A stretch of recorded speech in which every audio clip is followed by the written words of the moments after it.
Hello, and welcome to Whimsically Wicked Reading Duet. My name is Daria, and I am the Wicked Half. I am Haylee, and I am the whimsical half. And today we have for you what I'm going to call a three-parter. We're going to talk, one, about Thursday Murder Club, the book, by Richard Osmand, yeah. Osmand. So close. Two, we're going to talk about the Netflix adaptation of said book. And then I think we should really have a conversation about what the world of book to movie and book to TV adaptation looks like right now. And because there's so many of them coming. Like there's some really cool ones that I'm really excited for, but I also think there's a lot of discord around them that's just not so great from a certain subset of people that I think we should have a little conversation about because it makes me feel icky. I love that. The Thursday Murder Club was a book published in 2020. It is a very witty and charming comedic murder mystery. It is set in a old folks retirement home known as Cooper's Chase, where we follow four characters, Joyce, Ibrahim, Elizabeth, and Ron, who all live in this Cooper's Chase retirement home that is built on the side of like an old convent.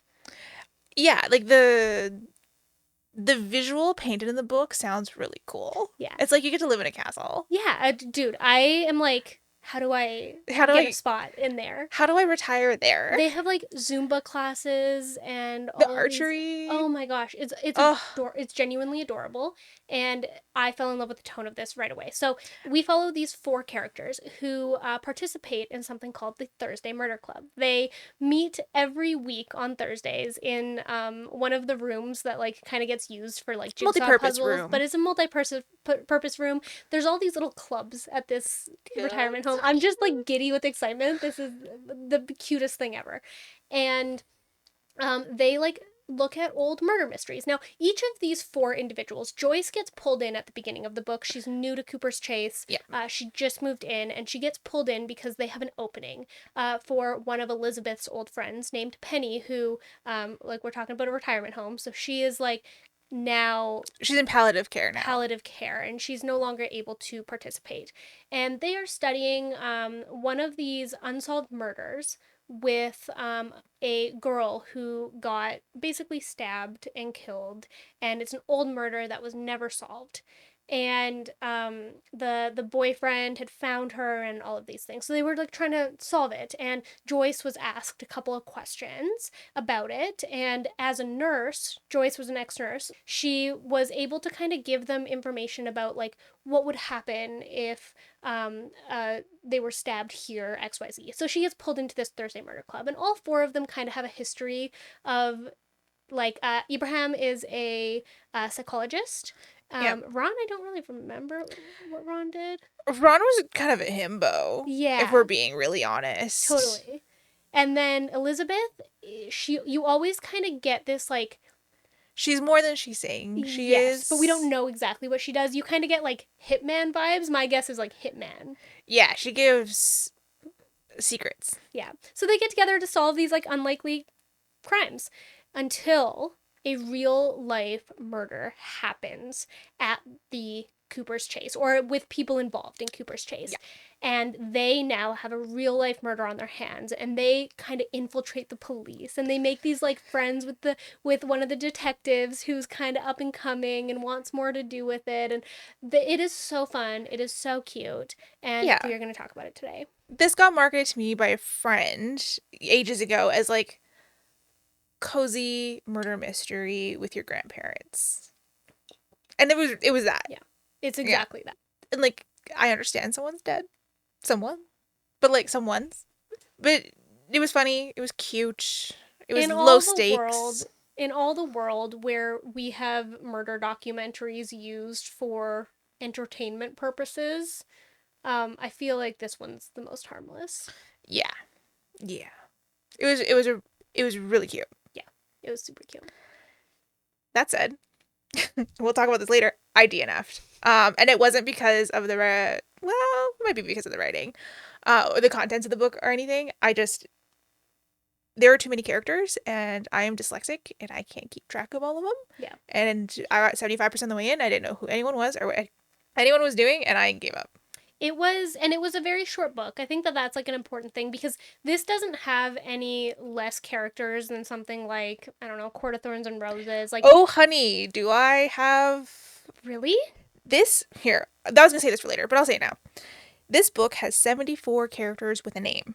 So not just like blonde girl passes me on street. It's like Okay. Susan passes me in the hallway. But not fully in-depth characters, like No, with full backstories. Yeah. but there's 74 names mentioned in this. Interesting. Akatar, the entirety of Akatar. You did your research. 26.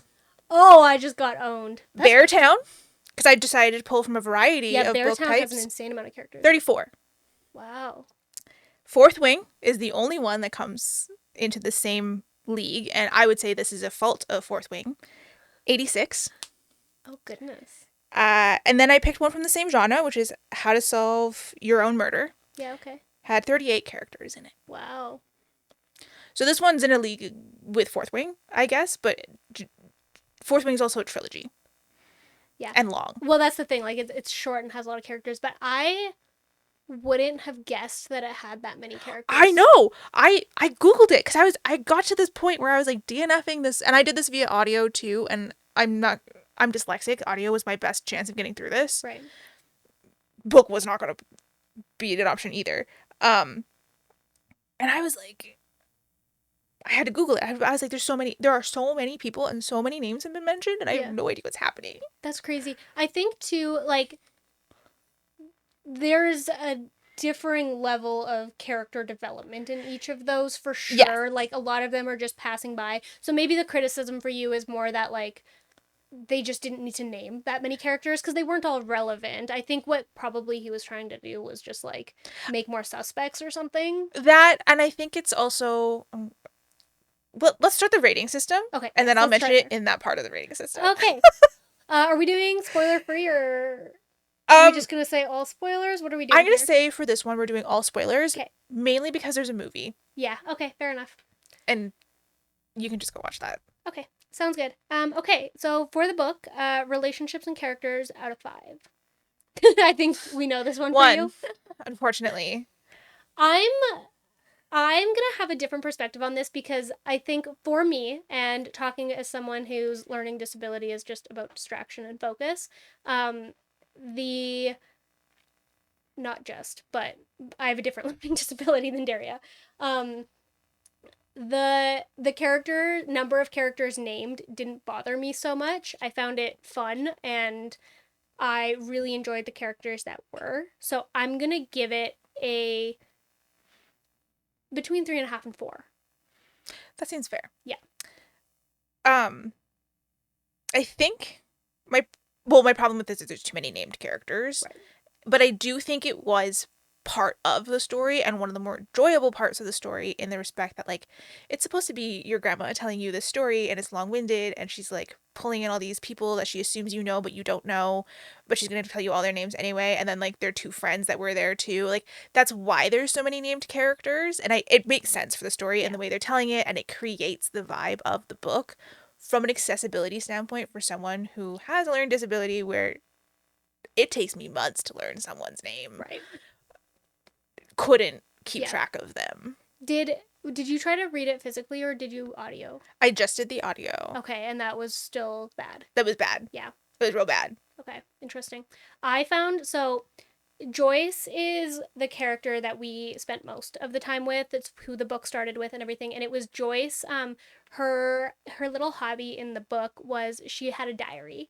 And the diary was about her, like, coming into Cooper's Chase and somebody, like, coming up to her and being like, we need to ask you about this. And she was nervous about being in Cooper's Chase and being put into a retirement home. And people, like, came up to her to make friends. And she was really excited about this prospect. And she was excited about being able to use her expertise. And, like, I think that it just explored so well this aspect of getting older and losing your friends, losing your husband, losing the people that you care about to old age, and still finding a way to find purpose and friendship and, like, purpose in, like, solving a murder and things like that. Yeah. And, like, making, like, having all this time to watch reality TV, like figure skating on the whatever that TV show. It's like Dancing with the Stars, Yeah, pretty much, yeah. but like it was figure skating version, and just like Yeah. those being plot points of the things that people like in their elder years and at retirement homes enjoy and get up to, was both so fun and so cute, but also so sad and so heartbreaking. Yep. And with those characters, I think they did just such a wonderful job with that. Like the stubbornness of older people and all of those things. I found it so fun, but mostly because like the characters, the number of characters didn't bother me. Yeah, and I think like that is my main concern. Like I got it. It was cute, and I really wish I could have finished it because I think I would have really enjoyed Yeah. having, because this is, we've talked about it in the past episodes of like that step away from reality and the escapism of books, and I think this one would is such a good escapism because none of this is in my real life, even a little bit right now. Right, like we're not 80 years old and we don't need to. Yeah, I'm not gonna say none of this. I'll have some comments on the retirement home piece later. Yeah. Because I live with a healthcare aide and my mom's a healthcare aide and my whole life revolves around people who work in these places, except for like not bougie castle versions. Yeah. Which is where I would like to end up, please. But yeah, I think I really wanted to love it, and when we get to the movie portion, I have a lot more positive things. Right. But it was too many characters, and like I couldn't even get to know them because I was like, which one was that? Yeah, so fair. So fair. And that part was really disappointing for me. Mm-hmm. But again, this is my opinion from the standpoint of someone with a very specific learning disability. Right. And that's like understandable. Like this book, and I don't necessarily think that all books need to be made with every single disability in mind, but there are going to be books that aren't for everybody, and that's like that's kind of okay. Just an unfortunate. Like it's okay. It doesn't have to be okay. You can have feelings associated with that because like those feelings are real and understandable. And don't get me wrong, like if I really, really wanted to like sit down on, like I could sit down with a physical copy of this book and I could spend that time. It's just I would lose some of the joy. Right, and like for what this book is for, that wasn't it. It wasn't it, so you're gonna choose something else, and that's totally fine, and it makes sense, and yeah. Like something else that has a huge cast that I love. Brandon Sanderson, The Way of Kings. I have to pause that one and go back so often. But that book's designed for that, and it makes sense, and like that's part of the reading experience for me. Cozy little murder mystery. Not meant to be repeated. I'm not going back 3 chapters to figure that out again. Sorry. We have a full like bulletin board of all the characters from Zodiac Academy, and like even those books aren't meant to be like that, and this one is, but like you don't need that many characters. You know what I mean? Yeah. Zodiac Academy. I wonder if Zodiac Academy competes for that many characters. It's gotta. It probably does. But it's also a million books, so don't worry about that. There's a million books. And I think with Zodiac Academy is it they didn't matter. But this is a murder mystery, and I'm like, I need to remember everybody. Right, because everyone's a suspect. Yeah. Whereas with Zodiac, like I don't give two shits with that rat shifter dude's doing. You also have to like quickly, like in this book, for example, with 74 characters, you have to quickly dismiss the people and dismiss people who are not going to be suspects for reasons. Like if they just mention Mary immediately pops up as like, okay, I need to remember that for a potential suspect, and you really quickly have to dismiss her as not a suspect in order for you to like actually analyze all 74. And what I'm hearing from you, correct me if you're wrong, but like what I'm hearing from you is that you had a much harder time doing that for no fault of your own. Yeah, I don't, because then I didn't know who they were. Right. I was like, have I heard this name before in the story? Should I go back and check? Yeah. Like, I think it actually might have been a case where a physical book would have been an advantage. Kindle where you can take notes. Yeah, it would have been an advantage for me. That said, I didn't want to pay for this. So fair. And so I say I did get the audiobook. I did pay for this. Don't get me wrong, but I didn't want to have to buy the Kindle version because it's not on Kindle Unlimited, which I don't even have anymore. Yeah. So I was like, I don't want to spend, and it's not a cheap from the one. Library. I'm gonna hop on my high horse. I borrowed that one from the library. Yeah, it was a $20 book to buy on Kindle. That's insane. What? Or something like that. It was expensive. I was like, for a 200-page book? No shot. Am I paying for this? Okay. It was more than $10. I could look right now. My Kindle's on my lap. I just really don't want to because if it's gonna be like $5, I would feel like an asshole. so fair. But yeah, I think that's going to be my biggest criticism is just the number of characters and fully from accessibility standpoint, but it was so cute. And they were cute characters. They were. The three that I could remember. I kept getting Joyce and Elizabeth mixed up. It was Oh, so really? bad. Oh, no. Oh, my goodness. Crazy. I will say some of the characters who served a purpose but didn't actually end up like murdering anybody, like that's the whole purpose of the book, right? We're Yeah. looking at who killed the people who died, which is whatever Ian and who's the other one who died? Ian. He was the awful one. Tony Curran. Yeah. Yeah. And we're looking for who those suspects are. But the most interesting character that didn't end up like actually killing anybody was Bernard. Yes. Because he was kind of a suspect for a sec. Yeah. Like I was in my brain, but because he didn't want them to go digging in the graveyard. Was that the priest?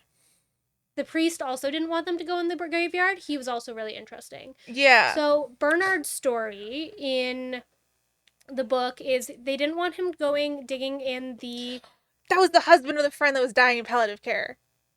Yeah? No. No, that was John. Bernard was Joyce's like little kind of love interest for a sec there. Like sort of like they kind of had a little thing going. This is why it was so hard. So Bernard, him and Joyce had a little thing going. They were like kind of taking care of each other. They were making sure everything was fine. Yeah. Right. Yeah. So Bernard, this is where I cried. Bernard had a deceased wife. And him and his wife were religious in some aspect, but both of them actually ended up like kind of falling out of the faith in their later years. Okay. Their kids, though, still followed the religion. And one of the pieces of their religion was her ashes were supposed to be spread in a very specific place. I don't exactly remember where. Her ashes were supposed to be spread there, but he was not ready to part with her yet. And he also knew that she didn't have her faith left, and it just didn't feel right to put her there.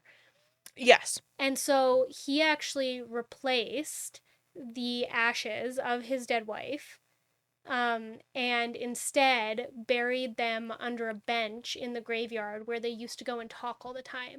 Oh, and that's so why he spent all of his time at that bench. Yeah, okay. And I started like bawling when that happened. I was so sad. And so at the end of the book, after the whole stuff goes, he actually ends up killing himself.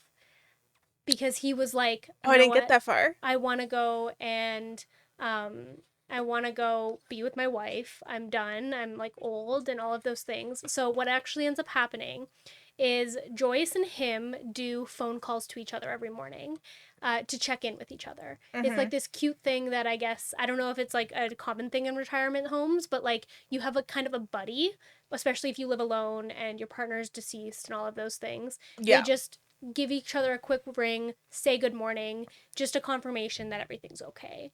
And one morning at the end of this book, he doesn't pick up, and so she's worried, and so she goes and knocks on the door, and he had left her a note kind of explaining the situation, explaining like what had happened. So explaining that he had gone and put the ashes in a little like, it was a trinket that he had bought her. That she had loved, and her ashes were in there instead of where they were before, supposed to go and where his kids think they are. Explain the whole situation. I'm bawling my eyes out. So when he had died and got cremated, Joyce actually took like dug up the ashes and took them and mixed them together and took half of them and traveled for her like the first time in her life to go put them where the kids think they are, and the other half put them back under the bench. Oh, that's so cute. It was so cute. That's so adorable. It was so adorable. I like lost my mind. So that was like one of the stories that didn't get really fledged out in the... Okay, sorry. We have a dog here. If you are watching on YouTube, you will see him. Benefit of watching on YouTube. And if you don't, you will hear him. He's also the boss. Yeah. He's in charge. He runs and he knows podcast. Yeah, he also edits it. Yeah, I fucking wish. Yeah, high trained dog here. Yeah, so that was really cute. That was like one of the characters that got like just their extra like little piece. Yeah. Yeah. And the other thing that we'll talk about like the changes that happened a little bit later, but Yeah. so I'll talk about that piece later, but ugh, it was so good. Oh, Father Mackey was the other one that got like fledged out. He was there when the nuns were active, and because he was also one who really didn't want the graveyard to be dug up, and that's what Yes. made him. Yeah, And he like was he like also really touched against it. Ian when they thought it was Ian. So, he was a priest way back when the nun convent was still active, and he had met one of the nuns, and they fell in love. Oh, And so, as a secret, they had a little fling, so cute. and she ended up getting pregnant, Oh. which is a big oh no. Oh no. And they were gonna like run away together until she told one of the other nuns, and the nun had convinced her to kill herself. And so she hung herself, and she was buried Oh, I in that vaguely remember graveyard. this. She was buried in Yeah. that graveyard, and that's why he didn't want the graveyard to be brought up. That's fair. Yeah. That's valid. Yeah. Also, I'm sorry if you can hear him breathing. He's just really into the head scratches he's getting. Yes, he really likes them. So that's part of the reason why I'm like so high up on the characters here. I think I said 3.5 or 4. I might be a little higher on that now. I actually think that that's what made it for me. So I might be a 4, 4.5. Yeah, no, that's Now really that I'm fair. talking about it and remembering it, it's been a couple of weeks, but oh my And, like, gosh. some of the stuff was in the portions of the book I read, and I can't remember it because I was so lost in trying to figure out who these people were and why I cared. And I think, like, I actually recommended this book to my optometrist because we were talking, and I was like, do the written version. Yeah, I think so. Don't do the audiobook. Because, like, the main reason I did the audiobooks is because, one, I had Audible credits I'm trying to burn through so I can cancel that subscription. Yeah. And two, I didn't want to have to, like, buy a book I wasn't sure I would love. Right. What I will also say about this is I found this out after finishing it, is this is a series. Yes. There's like, and I think my understanding of it is they're just kind of a bunch of short, like, interconnected, But standalone. Yeah. Standalone murders. And so I imagine that, like, out of all of these characters, if you're watching on YouTube right now, sorry, I just have to pause here. Revan, the dog, has been, like, sniffing my bicep for, I don't know, 15 to 20 seconds. And while that doesn't seem like a lot, it's kind of a lot when it's a lot happening of to you. commitment. He's really aggressively doing it.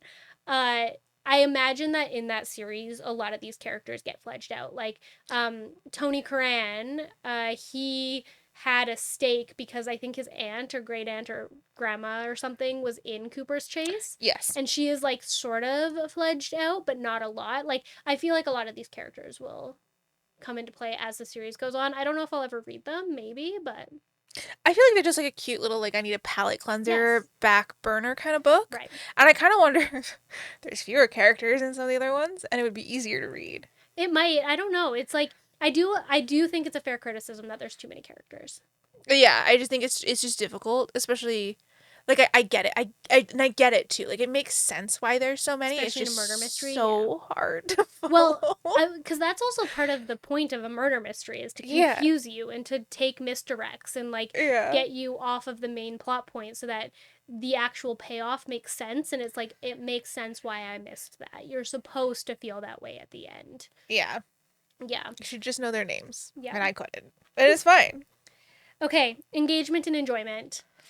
I think that It's so difficult. Hi, thank you so much for repositioning my mic. That really needed to happen. I appreciate it. Yeah. Engagement and enjoyment. So you were lower on the engagement and enjoyment.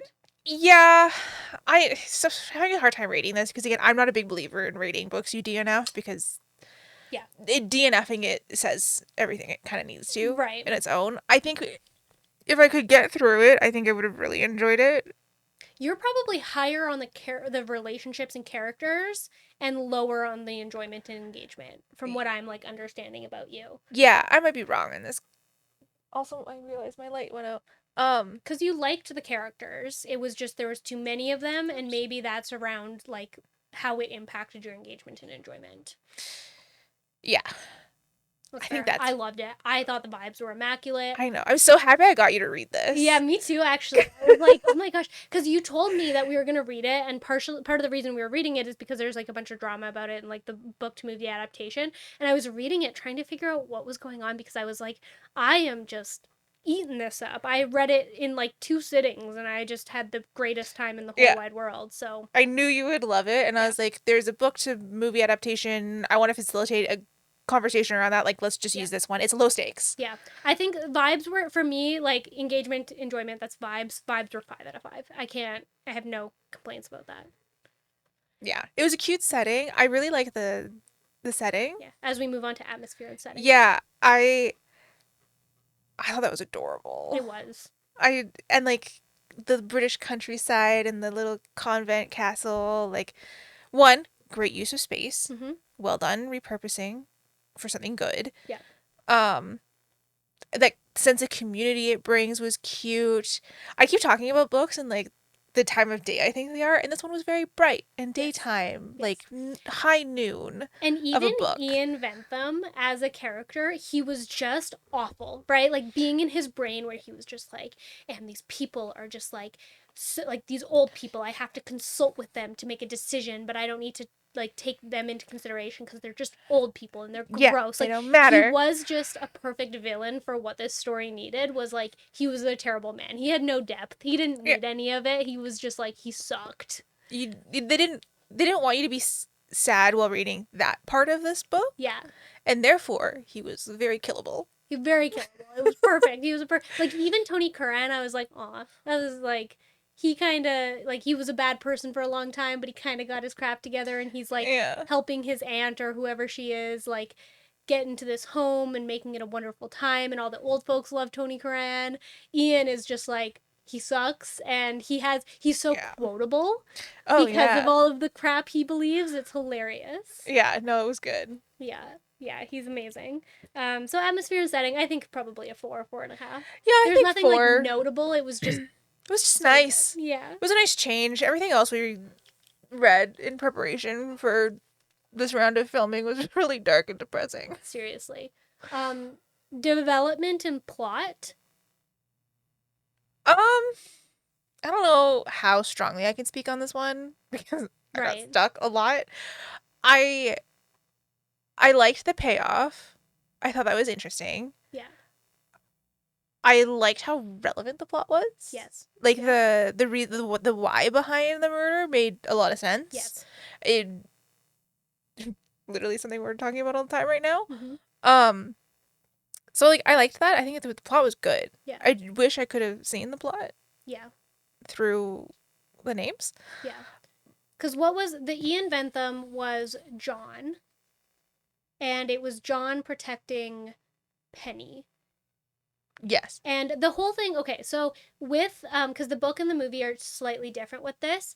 In the book, what ends up happening is John has no idea about this murder. So the very initial murder that happened in the book that they are investigating that brought joy into the Thursday Murder Club is about a woman who is stabbed and her boyfriend who is an ex-military. He has a limp and everything like that. He finds her and um he like they never solved the murder. He like broke out of the apartment and the apartment was a mess and they couldn't find out who it was.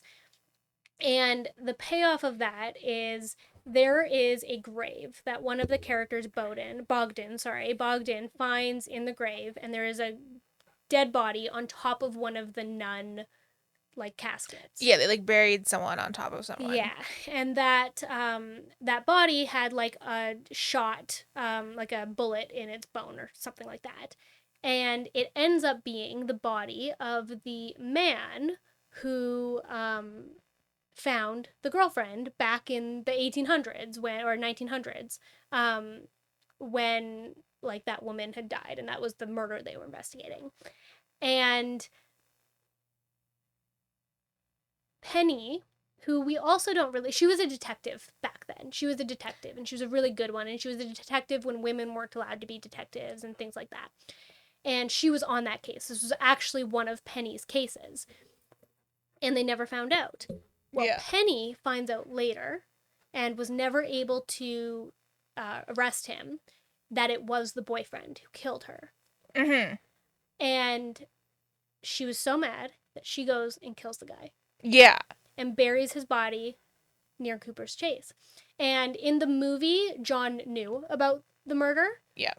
In the book, he didn't. Mm. And it wasn't until Penny started becoming like delirious and like being taken, I think it was by dementia, and just started talking about the old days, talking about detectives, and started talking about this murder and where she buried the body. And that's when John found out. And even in their old age, he chooses to protect her. Yeah. And go with Oh. that. I know. So that's why he killed Ian Bentham. It's because he didn't want Penny to get in trouble, even though she was like on her way out. Yeah, so sweet. So sweet. She's not really there anymore. So sweet. Oh. And then he also ends up killing himself, and they both die together. Yeah, yeah, yeah. So that was sweet. And then Bogdan is the one who killed Tony Curran, right? Yes. Yes. Yeah, yeah. That was really interesting in the book too, gotta say, because nobody finds out that it was Bogdan. He gets away with it. So okay, I him like and that. Steven are playing chess, and Steven finds out, same in the movie, Steven finds out and says, I know who killed Tony Curran. It was you. And Bogdan was like, nobody else knows. This is why. It was also a little bit of a different reason. It wasn't because that flower guy was keeping the passport. It was because Tony had ordered the murder of his best friend a long time ago. And he wanted revenge. And Steven keeps that secret. And in the book, the flower guy, the old, I don't remember his name now. Yeah, yeah. He actually is like super sweet now. Like he's just a flower guy. Oh. And he doesn't have any dealings with it anymore. He's just a flower guy and he's super sweet. So those are the changes in the book that I actually really enjoyed. I like the book better. That makes sense. Yeah. And like I think for me, like we'll jump into the movie, like the changes and everything. Yeah. So much easier to follow when there's people. Well, to and look there's at. so many, like you can't make a movie with 74 characters. Yeah, It's I think impossible. it just made it so much more accessible for me to be able to watch it and enjoy it and like see the story taking place. Like honestly, it really sucks that like made your experience so much worse because of how much better I feel the book was. I'm really sad for you that like ruined your whole experience. Yeah, it sucked. Yeah.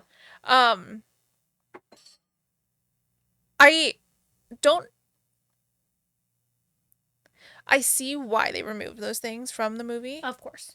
And I think this is the biggest piece, and we'll talk about it more when we get into the fucking drama around movies and adaptations, is a book is not meant to be a movie.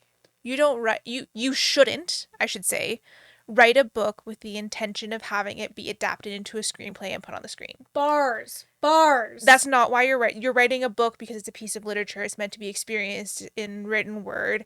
And sometimes you can strip some things away from that or add different things to adapt it to the screen and change it for the screen. But I honestly never want to see any of my favorite books copy pasted onto the screen because they won't land the way they should. Like if you had done the Netflix movie with the suicides in it, that's a very different fucking story than the cute cozy murder mystery that they did make for Netflix. Yeah, you just cooked. You cooked. Thank you. Nice. We should put that on TikTok. Well, that's exactly it. Do you want to move on to the movie? Yeah. Yeah. Okay. So we're moving on to the movie.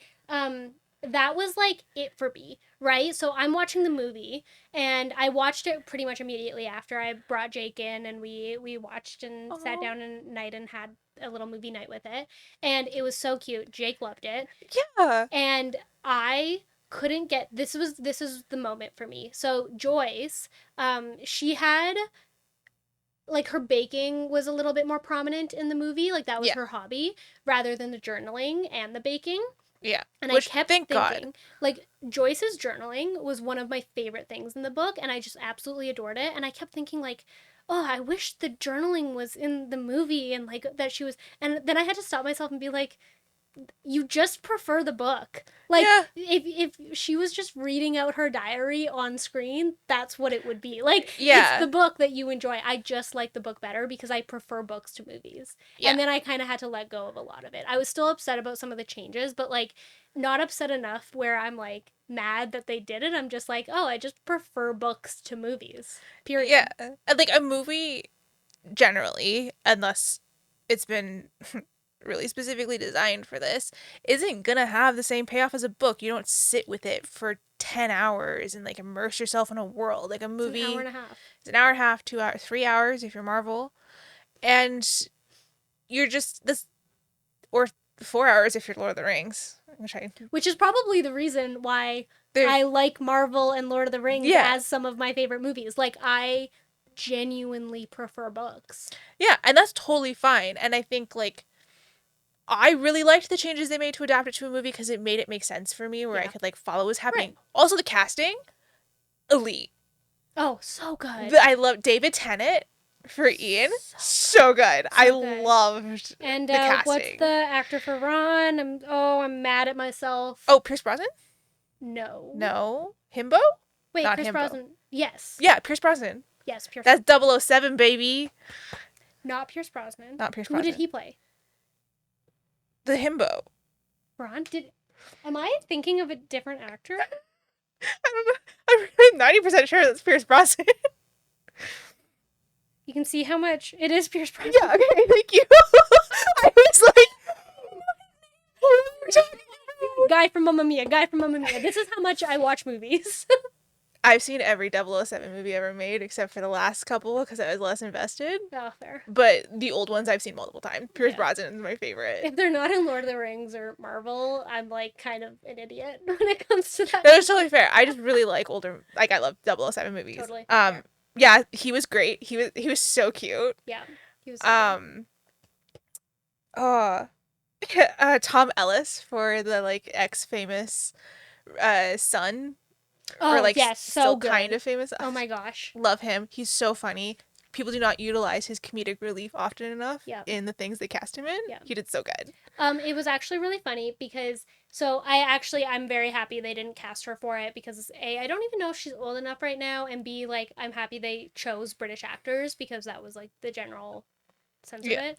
But I thought I had seen that Jamie Lee Curtis was in it, and I read the whole Thursday Murder Club with the understanding that Joyce was going to be Jamie Lee Curtis, and I still think that would have been such a good casting. Just the tone and everything, I think she would have been so fun as her. And so I really struggled with the actor who ended up playing Thursday Murder Club because I had Jamie Lee Curtis in my brain, and I love Jamie Lee Curtis, but other than that, it was so good. And Joyce was still incredible. Like, the actors were great. Better cast, I think, in the context of the book.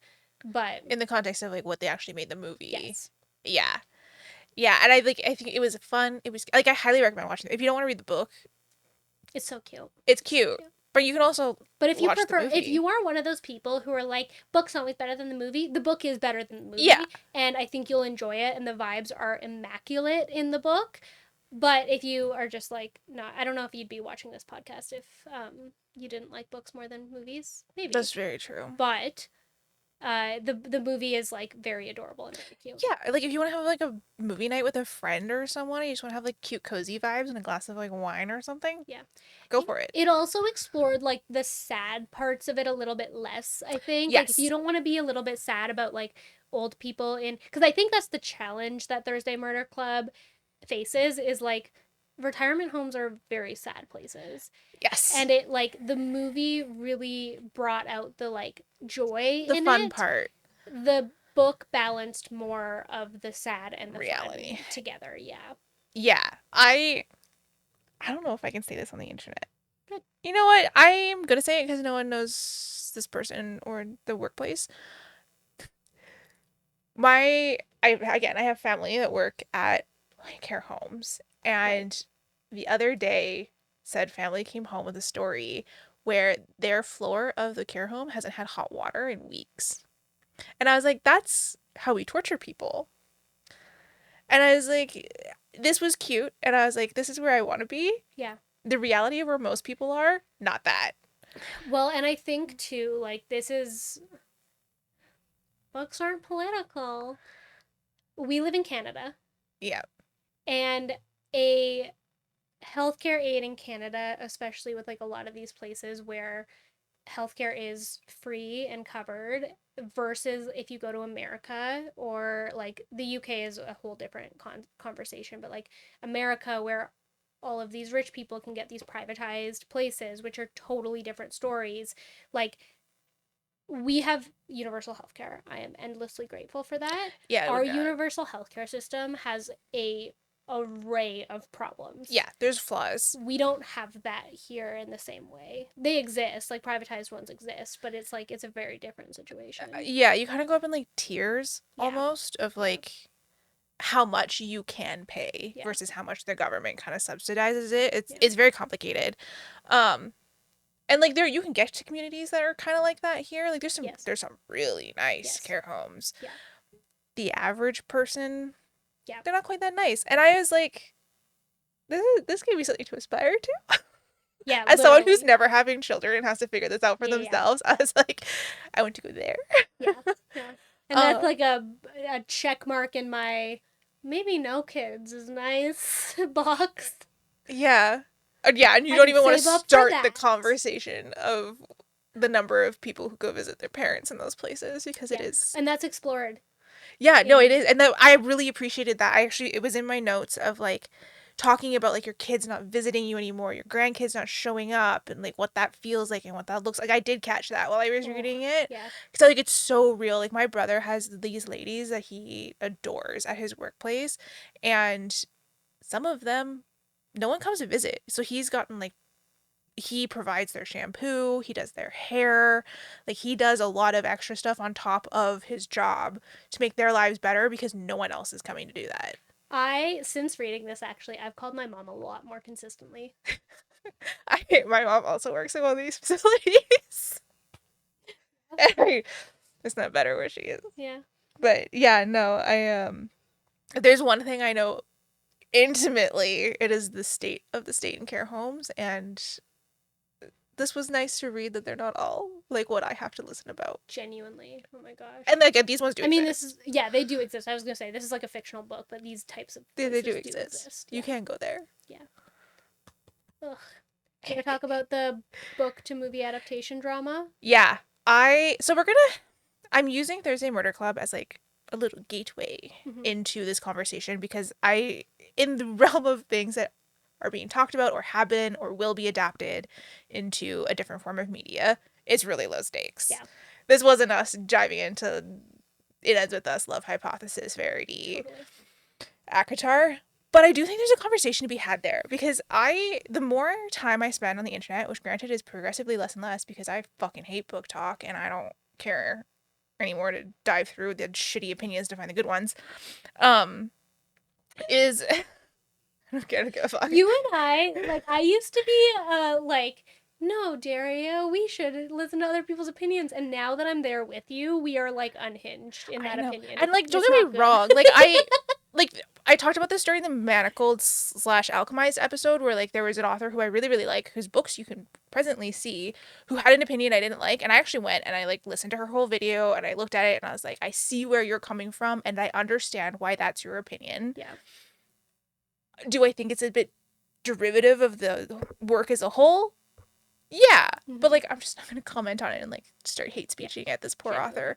But like it's not like I'm not looking for other people's opinions, especially someone who I respect and really enjoy a lot of their work. Yeah.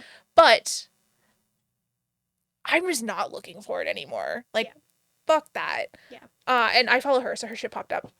But I I have come to my personal opinion, which I'm gonna force on all of you now because you're listening to this, is the vast majority of book readers don't deserve to have the things they love adapted into movies because they're a bunch of dicks. This You is don't why we deserve can't have it. nice things. Like, ACOTAR will never be made into a movie or TV show because the fandom sucks. I don't understand it either because we just talked about this. Like, when you adapt a movie from a book, You have to change things. It's not meant to be on the Yeah, screen. you write a book so that you can enjoy it as literature, and then you get mad when they change specific things. When you, like, this is why when you read something, you're supposed to utilize your imagination Yeah, you can make it to. whatever you want. And then when it comes to the big screen, whichever director gets it gets to make it whatever they want. It's the way that that That's works. unfortunately how that works. I And don't know. like too, and it's so funny to me too, because when they're like, "Oh, I wish they didn't change this. I wish they didn't change this." It's like, if they hadn't, you would have hated it, most It likely. would have been, the Yeah. pacing would have been off. It would have been slow. It wouldn't have made sense. What you are missing. This, I think that this is like, I'm gonna speak from my own perspective because I don't know that this is, and I do think like you're allowed to criticize movies. Don't get me wrong, Yes. but what I Aragon is a miss shit movie. yeah, what I miss when something gets adapted into a TV show or a movie is always like the internal situations that's going on with the character. Like, oh, I didn't realize that like like I'm upset that I don't get that Feyre is battling with this really internal complex thing. And it's like, okay, well, how do you expect to do that? That's by reading it, Yeah. right? Like you have to, in a movie and a TV show, you have to communicate those things in a different way, and it's not going to come across the way that you want it because it's not written on the page for you. That's like what I'm Or missing when I get there. you change some scenes around so you can portray that Right. visually Mm-hmm. instead of internally. Yeah. So instead of Feyre, you having to like hear about her internal struggle while you read through it and it's her internal monologue, you switch it to she has a fight with someone. There's more external strife that happens and you still get that same emotional payoff, but you have to have it in a different way. Mm-hmm. Um yeah, because I think one that I recently watched was The Long Walk by Stephen King, which has been adapted into a movie recently, well, released this year. And I granted I haven't read The Long Walk in so many years. And I didn't watch it because I can't do scary movies. I I'm a pussy. The Long Walk comes with some trigger warnings. It's not scary. I'll just put that out there. Yeah, but like But scary in my context is like, it's graphic yeah. and it is a very hard conversation. Right. Yeah. Like The Long Walk, for those who haven't read or watched it, is a dystopian future in the US where the military is taken over. They are in the middle of a recession and they're in its like extreme economic distress. So what they do to provide hope and like encouragement and like boost their economy is this thing called the Long Walk, which is a lottery. Each state has one person who gets to join. It's always a boy because military fucking whatever. But one person per state enters the Long Walk and you walk until you drop or you die via getting shot, and it is very graphic with that. And Stephen King said it had to be graphic when he let them adapt it because it's part of the That's story. the yeah, that's like you're supposed to feel that like weight of it. Yeah. Yeah, like you're supposed to like cringe away Well, from the fact that this is the reality they live in. and like actually just to pause there, like the differences in tone with that, right? In Thursday Murder Club, they don't show you the murders. Yeah, Right? They with Ian's they kind of do, but they don't show you like that's a needle to an arm, like that's different. They don't show you Tony Curran's murder because they are trying to keep that light. You're not supposed to see it because it's supposed to not be as real for you because you're enjoying a cozy little funny murder mystery. yeah, This is the tone is like they're showing it to you. Even in the book, they don't actually like describe Tony Curran's death very well. Like they don't. It's not a page and a half of like them beating the crap out of him. It's he got hit on the head and now he's dead. yeah.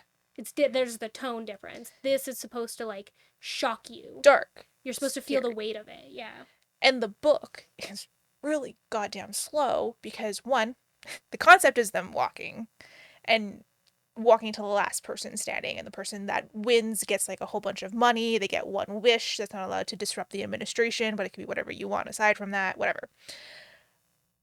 The Long Walk is a fucking slog to read, and it's not big. Like it's an inch. It's an average Stephen King, Yeah. like one of the ones he shits out kind of novels, not like Like a misery type deal. yeah. It's not like it or something that's a little bit bigger. Or Cujo. But when you translate that into the movie, I think it did better as a movie. One, way more impact visually. Two, the way they were able to drive home the meaning behind it without having the internal monologue was really cool. But one of the things they had to drop from the movie adaptation to the book adaptation, because a lot of this was inside his head and also kind of took away from the story they were trying to tell with this movie, was there was a lot of subtext in that one about like gay rights. Yeah. And because this came out during the AIDS epidemic, like it was right there, and that was Oof. it was a mixture of the Vietnam War, AIDS epidemic, and like you lost that in this. Like you kind of like it was mentioned offhandedly, like a little side piece, but you had to get rid of it because you were trying to tell the story about the perils of war and military and like economic Right. distress.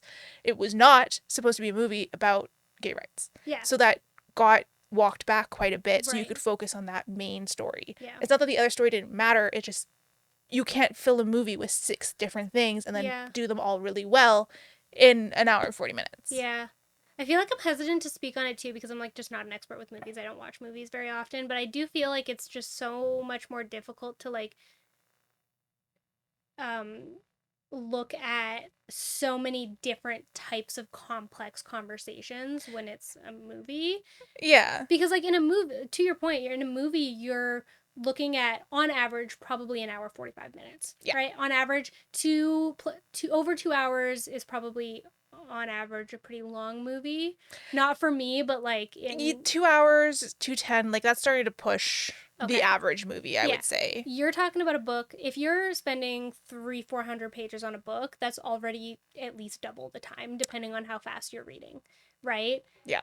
That's you get more context, you get more internal dialogue, you get more character development, you get more character conflict and worldview and political view. Like you're not gonna want to watch a movie where the first hour of it is them being like, And and this the is how political magic state works. of this state is this, and current state gay rights are like this. Like sometimes they'll put on the screen like little Yeah, you'll like see like this is the current billboards state of the world. or Here's a like little brief overview, but you're not going to get them just talking about that. And if you wish that they were, you probably just prefer reading. yeah, you just need to read the book. Or listen to the book. Like that's an audiobook if that's what you're looking for. Yeah. That too. Graphic audio, Yeah. amazing. Yeah. Movie in your mind, do we that. live in an age where you can kind of tailor the Your way that you experience, want yeah. to ingest your entertainment. Because I think like Lord of the Rings is another really good example of this, where like, I'm sorry, you can't adapt those scene by scene. It would be so And you shouldn't. fucking boring. So, Lord of the Rings, I'm down to talk about this for a second. Lord of the Rings is, in my opinion, the best book to movie adaptation Yes. ever created. And the reason being is that the ceiling for your knowledge on it is so high. Peter Jackson was such a nerd to Lord of the Rings. And the movies are perfect for your casual viewer. Yeah. They changed a couple of things throughout the books, and there are some like continuity differences. Not many, but like just for the sake of it being on film, there are. But 95% of it is in like continuity with the books and the Silmarillion, which is basically like our Lord of the Rings fans' Bibles, and how all the world entirely started. And the things that Peter Jackson has decided to put in there, one of the examples that I love the most is that Aragorn wears a ring. And that ring is from his ancestor, Beren and Luthien. And Beren and Luthien were from the Silmarillion, and they were one of the first mortal to immortal couples that existed, and that ring got descended down. And Peter Jackson added that detail. So the more that you learn about Lord of the Rings, the more you can see how much detail for the hardcore fans were put into it, but it is still so good for the casual viewer that they didn't put anything in there that was like, you require all of this background information, but you can learn about it if you want, and that's why it's so good. Yeah, and like the things they changed are necessary. One of the things that I think that he changed was, so for example, Gandalf in the Two Towers during the Battle of Helm's Deep says, look to the east on at dawn on the 5th morning or something. Yeah. I think in the books it was like the 9th day or something, but they just didn't want to extend it that long. Great. But that's You did, meaningless. Meaningless. we cut off some extra filler things that had to go in there. Yeah, exactly. And that's like the fun stuff that we like didn't need to know. Or one of the things that they sort of changed, well, they didn't really change it, and this is like one of the things they did a really good job of when Gandalf initially left the Shire after he found the ring with Bilbo and they Mm-hmm. left the ring in the Shire, Frodo had it and so on. Gandalf left, and when he came back, it seemed like a couple of weeks, right? Years. It was like 4 or 5 years Yeah, I before remember he that came in the back, right? books. Because they Yeah. were searching for Gollum at that time, and Gollum had been captured by.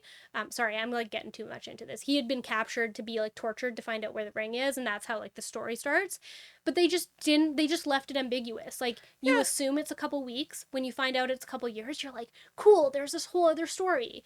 But they didn't put it in there because they didn't need to because it's too It doesn't much. So add to the movie enjoyment. yeah. And like that's so important when it comes or like the first half of that book where it's just reciting family lines and lineages and chairs. You don't need that in the movie, so it's not there. J.R. Tolkien described trees for like 5 or 6 pages. That was his writing style. Yeah, That's how it worked. that's just not Yeah. enjoyable. Um, I personally think something like Fourth Wing or ACOTAR being adapted to movie or TV would be awesome if the fans would let them adapt it Yeah. to the screen instead of copying and pasting the book to the screen. Yeah, I think it would be terrible, but I already like don't like the stories, so I just like wouldn't engage with it, I don't think, or I would hate watch it, which I also find quite fun Yeah, every once in a while. But yeah, I don't know that you're ever Akatar has been in talks of a TV show or a it's not movie happening. for so long. It's too high risk. Like what are I you how are you going to do it where people are actually happy with it? Like, I don't know how that becomes not a disappointment. well, one of the things, and I sent this to you, and I was like, I love this, and then I looked at the comments, and I was like, I hate human beings. Yeah. Was the casting for Love Hypothesis? I love. Oh my god, I They're can't wait. so Lily Reinhardt? cute. What's his name? I cannot remember his name. Oh, And all I saw in the comments, people being like, you could have just cast Adam Driver. And I was like, one, that's too on the nose. I don't want that. yeah, that's like weird. That's a weird, I don't like it. I don't want Just for that. context, if you didn't know, the Love Hypothesis was initially a Rey and Kylo Ren fanfiction from Star Wars, and his name is Adam in the Love Hypothesis because Adam Driver played Kylo Ren in Star Wars. That's where we're at right now. Yeah. And I was like, no. Like, he's perfect. One, age wise, good. Height wise, take me Immaculate. out back, baby. Like, holy shit. Their chemistry looks amazing from the test shots I've seen. Like, it's Yeah. so good. And, like, the comment section on that one was just a bunch of people hating on it. And I was like, Do you just prefer the fanfiction? Like, is that why? what's going on here? Yeah, I was like, this is great. Also, it's a STEM romance. Like, honey, of the things to bitch about on the internet, this ain't it. Genuinely. But it reinforced my already icky feeling from like ACOTAR adaptations, where I was like, you guys just don't deserve these to be adapted, I which know. sucks because this is how the authors are going to make the money they deserve. Yeah. Yeah. Like, Yes. that's I I want them to make more books. I want them to publish more books. I want them to make money and film adaptations. When Prime pays for your off-campus series, go L. Kennedy, you get a payday. Yeah. And you deserve a payday because you've been writing for like 20 years Yeah.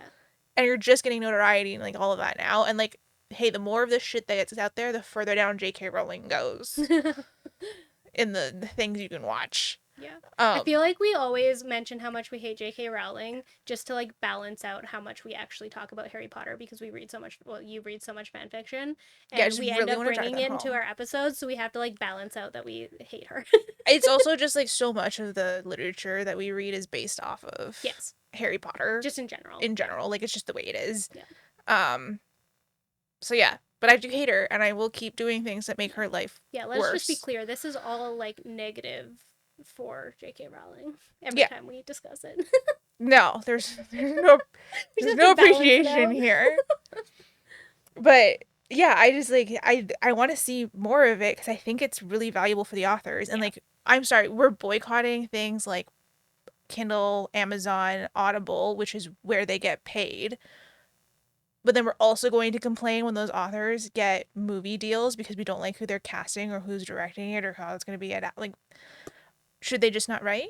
Do you just not want them to? How do you, what? What's the plan? Yeah. What if, like, and then people are like, well, go to your local bookstore. And I'm like, one, what local bookstore? We have Yeah, one, we don't really. I and don't we have live in a any major city, in the city that I live in. We're or about I a live in a hundred major thousand city. people, a little bit less, and we don't have any local bookstores. We barely have like we have a Kohl's, which is a knockoff Indigo, Yeah. and they're like a sub company. I don't really know how it works, but they're like a sub company of Indigo, and that is the bookstore that we have. We don't have any Yeah. independent. And like Yeah, there's some, don't get me wrong, there are some small independent bookstores here. There's lots of secondhand ones. I yeah, go to those constantly. There's a romance bookstore. Shout out to them. They're very cute. I haven't actually been because I can't afford that yeah. physically. But it's just like where do you want where do they get paid? Mm-hmm. What is the plan? I know. And I it know. feels shitty as a consumer because like I am the kind of person who I will buy the ebook, I will buy the physical copy, and I will buy the audiobook to make sure that the author gets paid Right. for a book I love. And Yeah. I can afford to do that. Yeah. And like but then now I've everyone's like, well, we're boycotting Audible because they're not paying people, which is valid, don't get me Yeah. wrong. Audible's terrible. Shitty. But then what? Yeah. It's just really hard. And then I'm like, well, wow, I'm really excited that we're gonna do this movie or like they're getting a deal. And then everyone's like, I hate the casting Yeah, so it's just like much. pick your And then battles, guys. Pick your and then I'm battles. like, well, okay, well then now they're not getting a movie because no one wants to touch that. Yeah, everyone's like scared of the book community. Like, y'all Yeah. gotta be nicer, I think, just in general. Like, be angry about the crap that's going on, absolutely. But, like, don't be angry about the fact that your fan fiction your fan fiction casting didn't get cast for could be a million reasons. Like, Yeah. couldn't have wanted to do it. They didn't want to get him. They couldn't afford him. Like, whatever reason that it was. Like, don't get mad about that bullshit when there's actually like real conversations to be having. About the books. Yeah, literally about the books. Um Also, they might be kind of afraid post It Ends With Us drama because That's as still going on, like, what, 2 years yeah, later? as shitty as they are, don't get me wrong, Yeah. I feel like the fandom around that just shot fuel into that fire. Yeah. Which makes it scary. It's an investment. People have to plant millions into it, and then when people are like, I'm not gonna watch it because if they don't cast this exact actor, I don't want to be there. And I'm like, well, that's unfortunate. This is why I can't have nice things. Yeah. So that's my rant on why I think the book community doesn't deserve to have their books adapted into TV shows and movies, but why I really, really wish they were because I want authors to get paid lots and lots of money. Yeah. They deserve it. Because they deserve it. And I can't wait for Off Campus to come out. And the Love Hypothesis. I'll be there. Yeah, Love Hypothesis is gonna be fun. I'll listen to you on how Elle Kennedy's goes. Yeah, because she got Prime Show Don't and get it me films in wrong, I'm Vancouver. excited for her. Don't get me wrong, I'm excited for her. It's just not for me. That's fair. I'll be waiting for all the fantasy stuff to get adapted. Like Brandon Sanderson, that's also one that's like really nerve wracking. He's like interviewing people up his ass to try and figure out how it's going to be done and who can do it right. And that is one person I do trust to not let them mess that up. Like he knows where not to compromise. I still think it should be animated though. I will also, after having my whole spiel, think there are some things that just shouldn't be adapted. You think that Brandon Sanderson falls under that? I think that you could do some of it, not all of it. Yeah. Well, if they're going to do any of it, it's going to be Stormlight. Yeah, which I think is one of the ones that shouldn't be. One, animation technology's gone downhill, in my humble opinion. Thank you to Marvel for that one. Yeah. So I don't think that one sparks joy with me. I don't know. Which one do you think is better? I don't know. I sit on the side that Mistborn shouldn't be adapted. Mistborn would be a better live action, I think. Yeah, I was thinking Mistborn as a live action would be good. Elantris or Warbreaker would also be potentially really interesting. I think you would change Elantris quite a bit to adapt it, but I'm not mad at that. I still think the thing with like Warbreaker and Stormlight that make me want it to be animation is I just don't think that they can get the whimsy across. Like Syl with CGI just doesn't do it for me. That's the thing. Like, I don't actually want to see it. Yeah. And, like, that's okay. I want to see Syl animated. That's where I would be okay with it. Yeah, something like Critical Role's Vox Machina? Yeah, Vox Machina would be, like, really cool for that. Yeah. And I would actually be okay with it being, like, a little bit under budgeted. Like, for it to be an imperfect, like, you know those, like, really high budget animations where it's just, like, it's too much? A little bit more like Arcane.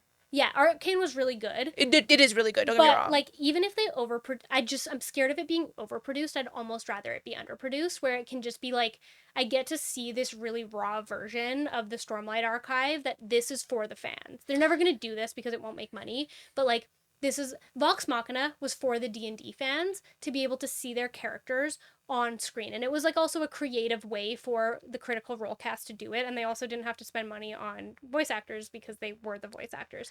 So like there was that situation with it. I wouldn't mind some of Brandon Sanderson's work being like underproduced just a little bit for it to be for the fans, to like hire some of the artists who already do animations for these books, because there's tons of them on Instagram and TikTok where they do animations for Brandon Sanderson's work. Hire some of them and like underproduce just some skits. Yeah, I wouldn't mind that, because I think I just want to see what it's in my mind, right? Yeah. Because I think the reason why it worked so well was something like Game of Thrones is out of order and it's going to bother me forever now. I just realized it's backwards. But the reason why something like Game of Thrones works is because it doesn't have a magic system. Yes. Like, it has magic, but it doesn't have a magic system. George R. R. Martin talking shit about hard magic systems is the funniest thing ever. But and like, I think that's the part I don't. On that. We have lost the plot on Thursday Murder Club. Yeah. Well, this was the second half of the episode that wasn't supposed to be Thursday Murder Club. This is the point. But I think for something like Game of Thrones, it works, and it was accessible for everyone because there wasn't a magic system, and you didn't have to have the CG. Like, 90% of Game of Thrones practical effects. Yeah. Which makes it, one, last forever. Yeah. The second you start fiddling around digitally with stuff like that, you start losing the longevity of that product. Yeah. Two, it's just easier to make, and VFX is the most expensive part of any movie or production. Yeah. You just can't do it cheap. Yeah. And live action. If you're doing anime, that's a whole other area that I'm not actually familiar with. But I don't know anything about it. Relatively familiar with like movie production because I'm from Vancouver and you can't escape it. And I love movies. I watched a lot of them. But I think that's why it works for something like that, because there isn't a hard magic system. And like this shelf of books here, a shocking number of them have some form of media that's been tried to be made for them. Like Terry Goodkind's Wizard's First Rule has a TV show. It's hot garbage. Aragon has the movie. It's bad. Yeah.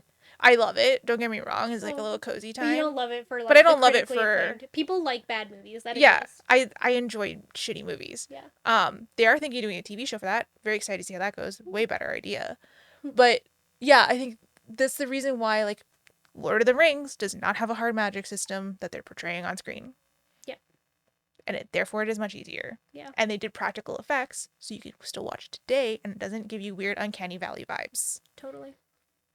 That's my spiel. That's why I think some books shouldn't be adapted. If you are going to adapt it, let it go. Just let it be what it becomes. Yeah, you have to. You can criticize it. Don't get don't get us wrong. Like, you can criticize it and you can be upset, but like it just turns into hate and it's annoying. Yeah, like I criticize it when it's done. Yeah. And it's out and you actually see the product. Yeah. But don't stand in the way of it being created on your assumptions of what it will be. And I also think, like, criticize it as a movie or a TV show. Don't criticize it as a book. Like, that's because it's not a book. I think that's the overall message, because, like, you're upset that it didn't turn out like a book, and it's just, like... It's not a book.